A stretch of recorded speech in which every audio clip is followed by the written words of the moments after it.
Hi guys! Our lesson for today is all about preposition. In, on, under, by. Let's sing a song.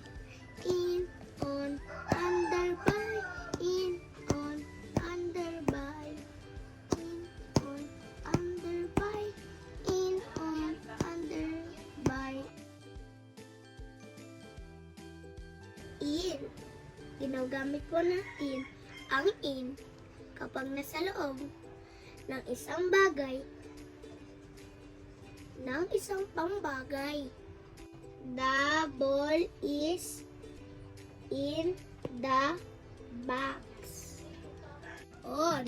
Ginagamit po natin ang on sa isang bagay nasa ibabaw o nasa taas ng isang bagay.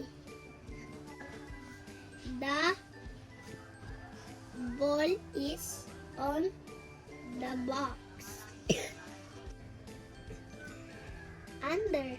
Ginagamit po natin ang under na ang isang bagay nasa ilalim ng isang bagay.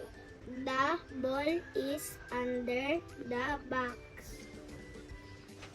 By. Ginagamit po natin ang by sa isang bagay na nasa tabi ng isang pangbagay. The ball is by the box. In, on, under, by. In, on, under, by. In, on, under, by. In, on, under, by. Sana po may natutunan po kayo.